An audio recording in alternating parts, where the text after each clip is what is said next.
카페 사진들 보니까 메뉴 이름이 굉장히 독특한 게요. 네. 바흐, 베토벤, 루이 황제까지 있어요. 네. 그 메뉴를 정할 때 사실은 고심을 했는데 그렇게 정하게 된 배경에는 베토벤이 소위 베토벤 커피 하게 되면 그 로스팅된 커피 한 60알 정도 들어가거든요. 베토벤 커피 60알 정도 들어가고 바흐는 첼로로 그 커피 칸타타를 네. 작곡해서 연주하지 않습니까? 저도 가끔 그 곡을 듣는데 루이 황제라는 이름을 짓게 된 배경에는 저희 그 신학대학원에서 그 원서 강독 시간에 그 교수가 강의하다 말고 짜투리 시간에 커피에 대한 얘기를 하면서 루이 황제가 처음에 이 그 신하가 이 가져온 커피를 마시려고 하다가 향이 너무 좋아서 그걸 마시지 않고 밤새 향기만 냄새만. 맡았다라는 에피소드를 전해주는 거예요. 아 그래서 이거 굳이 뭐 아메리카노나 뭐 라떼 등등 이렇게 할 필요 없이 그러면 리멤버, 베토벤, 바흐, 루이 황제 그렇게 정하자 했는데 그 메뉴를 보고 이상하다, 독특하다 그것 때문에 오시는 분들이 계세요. 뭐가 제일 인기 있어요? 그래서 네. 저는 설명하기를 네. 커피를 드시려면 루이 황제를 드십시오. 왜냐? 네. 이 커피를 마시고 나면 오늘 저녁에 남자는 황제가 되는 꿈을 여성분은 퀸 되는 꿈을 꿀 확률이 50대 50이다. 50대 50이다. 네, 그래서 아주 그 웃으면서 네. 거의 다 이제 루이 황제를 드십니다. 이 말씀을 목사님이 하시니까 어울릴 것 같아요. 네. 나 같은 사람이 말하면 별로 안 어울릴 것 같은데. 그러면 목사님께서 주로 핸드 드립을 이렇게 해주시는데 네. 제일 그 자신 있는 것은? 제일 자신 있는 것은 뭐 이제 저는 그냥 손님들 오시면 네. 여기는 그 앞에 핸드 드립 전문점 그렇게 써놨거든요. 네. 그러니까 그걸 보고서 핸드 드립 커피를 마시는 분들은 그걸 찾아서 오세요. 그리고 저는 아까도 말씀드린 것처럼 핸드 드립은 다 같은 양식인데 다 같아요. 다 같은데 커피다운 커피는 루이 황제이기 때문에 그 루이 황제를 드릴 때는 다른 잔에 드립니다. 황제 대접을 황제 잔에 드려요. 그 그냥 그 접시에도 아주 그 독특한 그림이 그려진 접시하고 잔에도 그 보통 볼 수 없는 그림이 그려져 있어요. 그래서 이제 그 잔 때문에 맛이 더 좋게 느껴진다라고 말하는 사람도 있고 맛은 비슷한 거군요. 똑같은 거예요. 아, 이름만 그래요? 다른 네, 거군요. 똑같은 거. 베토벤이나 뭐 이런 게 다 똑같은 거예요? 똑같은 건데 향이 네. 약간 다르고요. 잔이 달라요. 잔이. 잔이. 예를 황제 들어- 잔이 달라요. 예를 들어서 뭐 아메리카노나 뭐 이제 모카나 이런 것들은 들어가는 재료들이 조금 틀리고 물론 뭐 재료가 하는 게 틀리는데 네. 혹시 베토벤이나 뭐 루이 황제나 바흐나 이런 거에 재료가 좀 틀린다든지 재료는 똑같은 건데 얼마나 향기롭게 할 수 있느냐 그거에 따라서 그리고 우유를 섞는다든지 안 섞는다든지 그건 아니고요. 아니고. 그 방법이 있거든요. 이 드립할 때 어떻게 하느냐에 따라서 예를 들면 그 드립할 때에 10초 안에 드립이 가능하냐, 20초 안에 천천히 드립이 하냐. 가능하냐에 그렇죠. 따라서 거기 드립할 때 정성이 보이잖아요. 제가 심혈을 기울입니다. 예, 나이 드신 할아버지가 그 주전자를 들고 드립하는 그것이 저들이 볼 땐 와, 이게 할아버지가 이걸 하다니 그런 것을 보면서 마시기 때문에 다 좋아하세요. 예. 목사님을 위해서 그냥 특별한 카페 인테리어 디자이너까지 그냥 동원을 하시고 그렇게 준비를 잘 하셨는데 오시는 손님들이 분위기도 그렇고 커피 맛도 그렇고 반응은 좀 어떠세요? 안 믿는 우리 후배들 갖고 와요.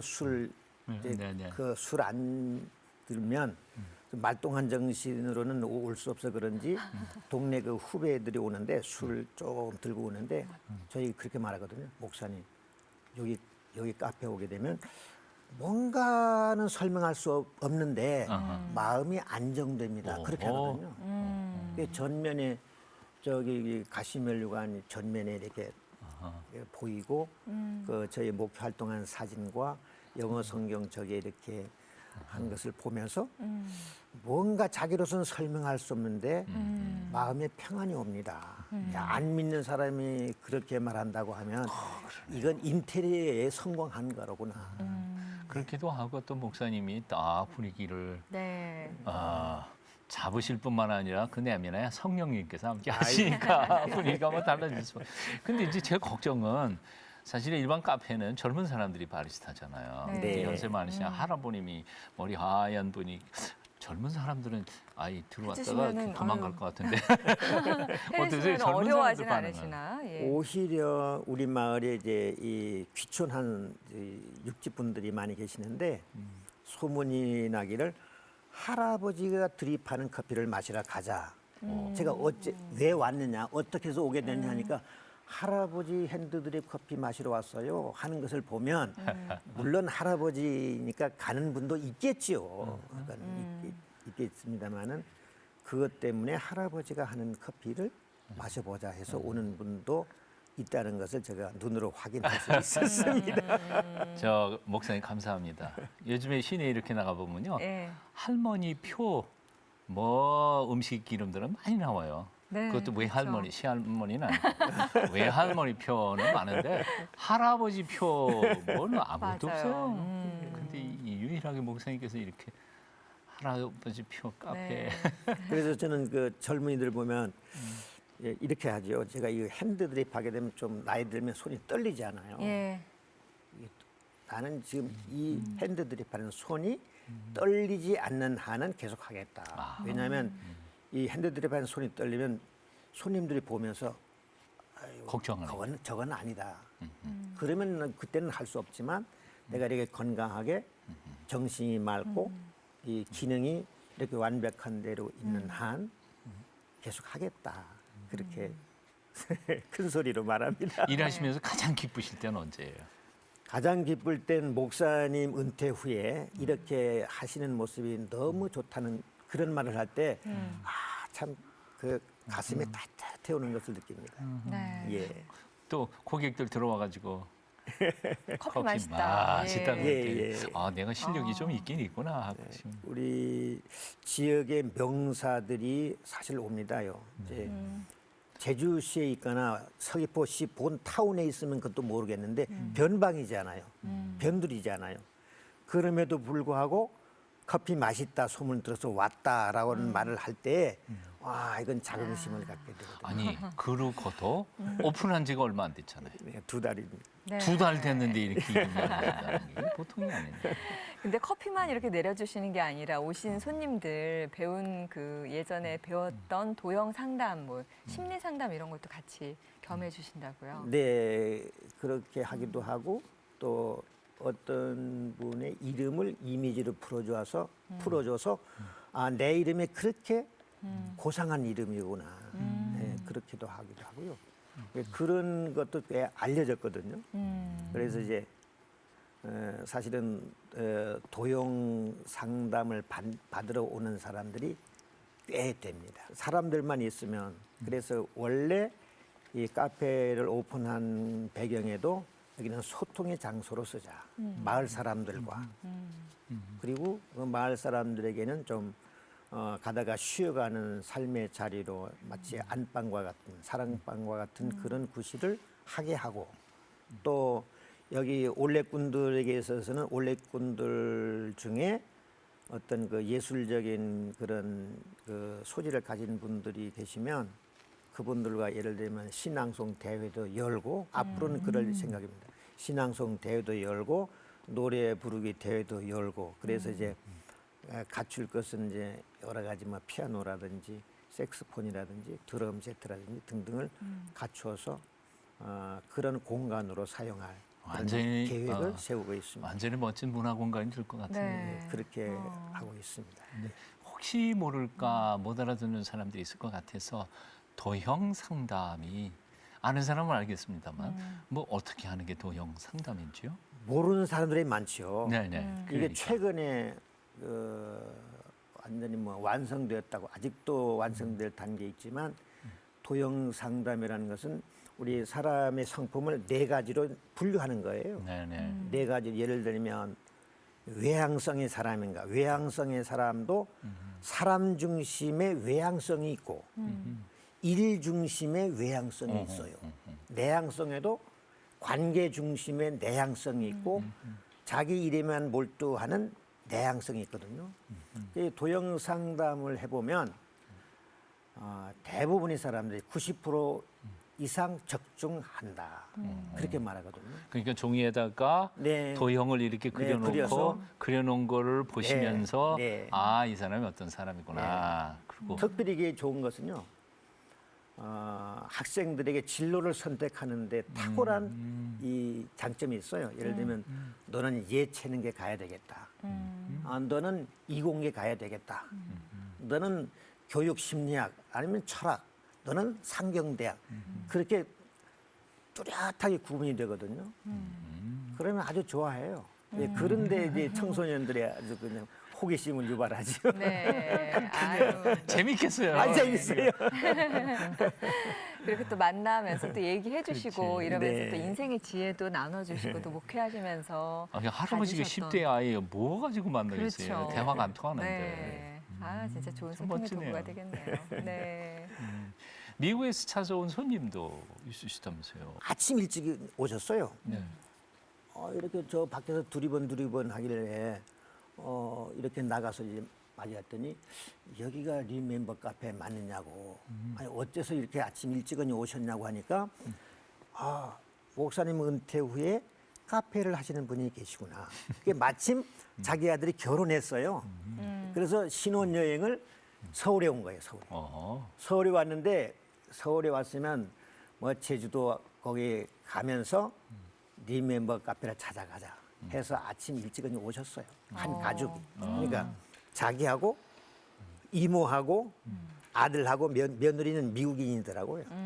그래서 아침 일찍은 와서 차를 잡수시면서 우리 사모님을 부르는 거예요. 사모님 와보라고. 약간 이렇게 해서 우리가 미국에서 이 방송을 보고 왔는데 이제 그 어려운 사람들을 위해서 써달라고 하면서 커피 값도 계산하고 좀 우리가 생각밖에 좀 풍성한 그 성금을 주시고 가시더라고요. 너무 감격했습니다. 미국에서 오픈한 지 2달밖에 안 됐는데 그러게요. 미국에서도 손님이 오셨네요. 놀라운 일이었습니다. 참 네. 대단한 거네요. 그래 그 카페 어떻다고 그럽니까? 평가. 그러니까 커피 맛이 좀 별다르다. 아, 별다르다. 별다르다면서 이제 그래서 너무 반갑게 송별이 인사도 하고 헤어졌습니다. 그분 말고 또 뭐 아주 특별한 손님이 오셨다면서요? 그분 말고도 이제 그 시애틀의 한인 회장이라는 분이 시애틀에 살면서 이 서귀포에 빌딩을 갖고 계신 분이 계세요. 오호. 그분이 어떤 분과 더불어서 왔는데 제가 이제 은퇴한 다음에 이 카페 하는 것을 보고 참 감동이 온다. 나도 이제 서귀포에 빌딩을 가지고 있는데 무엇을 할까 하는데 나도 이 카페를 해야 되겠다. 그러면서 아마 지금은 오셨을 터인데 그 미국에서 그 커피 회사하고 제휴를 해서 그 커피 회사를 서귀포에 세우겠다. 오호. 네, 그렇게 말씀하셨어요. 그리고 자기 빌딩 1층에 카페를 하겠다. 그러면서 저희 가게 인테리어 하시는 그 집사님을 소개해 달라고 하시더라고요. 아마 지금 내려가면 만나게 될는지 모르겠습니다. 예, 그렇게. 그러니까 목사님 때문에 지역 경제도 막 살아나겠네. 네. 그렇습니다. 예. 참. 근데 목사님께서 이렇게 은퇴 후에 즐겁게 활기차게 살고 계시지만 네. 다른 어르신들의 은퇴 후의 삶 아주 활력을 주고 계시다는데 뭐 하고 계세요? 그런 쪽에서 사실은 저는 사실 할 일이 많거든요. 이제 그 카페만이 아니고 뭐 양로원에 가서 이제 그 어르신들 돌보는 일, 저 즐겁게 해드리는 일, 노래 같이 부르고, 노래도 하시고. 예, 노래 같이 부르기도 하고, 또 노인들도 상담해 올리기도 하고, 그래서 종종 이제 주일에도 이제 다른 교회 가서 이제 찬양 집회도 인도하고 제 할 일이 많기 때문에 동네 사람들이 부러워하죠, 사실은. 그러니까 이제 우리 동창들은 말하기를 너는 목사 은퇴 후에 그렇게 할 줄 알았어, 그렇게 하거든요. 오. 왜냐하면 그 동창들은 어릴 때부터 저에 대한 어떤 것을 다 알고 있잖아요. 예, 뭐 음악에도 조금 소질이 있고 이런 뭐 상담하는데도 그런 게 있어 다 할 줄 알았다. 참 보기 좋다. 우리 초등학교 동창들은 그렇게 말하고요. 동네 사람들도 너 목사 은퇴한 후에 이렇게 집을 깨끗하게 정리하고 하는 것이 참 괜찮다. 예, 정말 좋다. 그렇게 말씀하세요. 예. 실버 중창단 활동을 돕고 계세요? 네, 실버 중창단 생각은 제가 이제 법한 그 월드컵 기념 교회가 제 모교회인데 와서 보니까 이제 은퇴하신 분들이 할 일 없이 그러니까 이제 예배만 마치면 그냥 총총걸음으로 가시는 거예요. 그래서 당회장 목사님께 제가 제안을 했죠, 목사님. 우리 실버 그 어르신들 내가 충창단 실버 아카데미를 창립해서 거기 실버 아카데미 안에 실버 중창단 조직하고 또 실버들을 중심으로 한 어떤 그 워십도 가르치고 또 그 실버들이 중심으로 해서 다른 어떤 것들도 할 수 있는 그런 프로그램을 내가 갖고 있으니까 목사님 어떻습니까? 그렇게 물었거든요. 그래서 당회장 목사님께서 목사님 그러시면 전폭적으로 지원에 올리겠습니다. 그렇게 해서 지금 6월부터는 수요일마다 실버 중창단으로 하여금 찬양하도록 지금 훈련을 계속하고 있습니다. 예. 이분들이 아주 좋아하시겠어요. 좋아하죠. 우리가 우리도 뭔가 할 수 있구나. 그런 자부심이 있잖아요. 네. 이게 너무 좋아해요. 예. 목사님은 어떻게 은퇴하신 후에 더 피시는구나. 좀 아프시네요. 그분들이 부르시는 찬양이 아주 특별한 찬양이라면서요. 예, 제가 그 실버들은 사실은 음역이 높지 않지 않습니까? 네. 한 옥타브 내에 오르내려야 네. 부를 수 있기 때문에 이미 이제 두 곡을 그러니까 말씀 찬양이죠. 시편 18편 1절서 3절 그리고 데살로니가전서 5장 16절서 18절을 찬양으로 만들어서 두 곡을 지금 연습시키고 있습니다. 네. 말씀 찬양이라는 게요. 어떤 성경 건가요? 말씀 그대로 찬양. 그대로 그대로 아. 토시 가사를- 하나 안 틀리게. 네, 네. 곡을 직접 만드시는 거예요, 네, 네, 목사님께서. 네, 예. 예를 들면 오. 시편도 제가 말씀 그대로 말씀 한 자도 틀리지 않게 시편을 한 연화문곡 지금 곡을 만들었거든요. 그래서 이제 저는 제가 만든 그 말씀 찬양을 좀 고집합니다. 저는. 그건 너무 좋은 것 같아요. 왜냐하면 네. 2000년대로 초대교회도 시편을 노래하는 게 있었으니까 그대로. 그렇습니다. 또 뭐 중세까지도 시편을 그냥 노래했으니까 1장 네. 150장까지. 근데 우리 한글은 번역이 아무래도 이제 시어체가 아니라 운문체가 아니라 사문체가 되다 보니까 이게 좀 그렇습니다. 그렇지만 네. 그래도 와 이건 목사님께서 이거 좋네요. 대단한 작업을 시작하신 거죠. 언제부터 그런 작업을 하셨어요? 특별히 찬양 말씀 찬양 시작한 때는 한 3년 됐네요. 네. 우연이라기보다는 그 전에 그 말씀을 구체적으로 그렇게 받지 못했는데 예를 들면 시편 107편 같은데 말씀을 읽어보면 여호와의 말씀을 찬양하라. 말씀 자체를. 네, 네. 말씀이 곧 하나님이시니까 말씀을 우리가 말씀을 해석해서 가사를 써서 곡을 만드는 찬양보다는 말씀 자체를 찬양하는 것이 더 하나님을 영화롭게 하는 것이라고 하는 그건 딱 생각이 들자마자 그렇게 하기 시작했거든요. 한 4, 50년 전에요. 제가 알기로는 그 성악가 중에 또 작곡가 중에 박재훈 교수였는지 1편부터 15편까지 작곡을 하고 그 양반이 불러서 레코드까지 나왔었습니다. 그게 1장부터 14장이고 15장까지는 15편까지는 그 지금 느낌으로는 예를 들면 제가 곡에만 몰두하면 1년 안에 아마 곡을 다 지을 수 있지 않을까. 다른 사람이 좋아하는 곡은 아니더라도 제 자신이 말씀을 찬양하는 곡은 능히 할 수 있겠다. 그런 어떤 그 뭐라고 할까. 그런 생각이 들어요. 지금 몇 곡이나 그런 지금은 거 시편 쓰셨어요? 찬송 한 10곡 정도 10곡. 주셨습니다.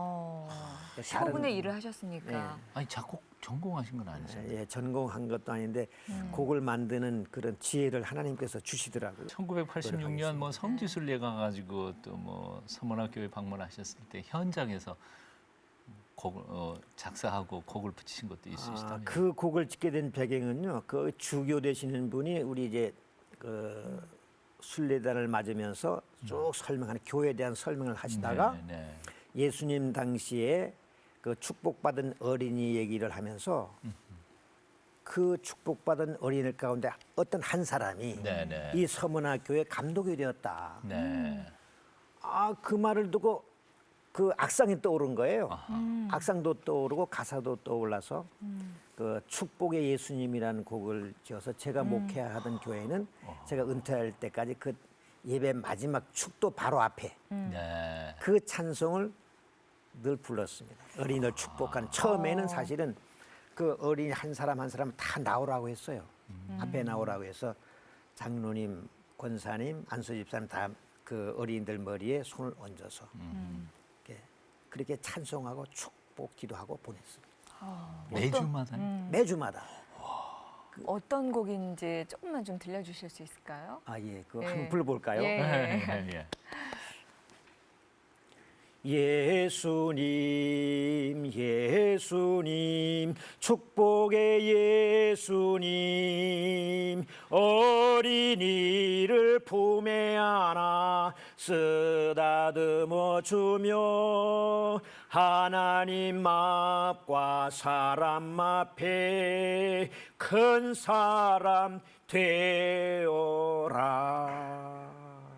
아멘. 네. 축복성입니다. 그야말로 진짜 축복성. 아이들을 위한 그 마음이 네. 잘 담겨 있네요.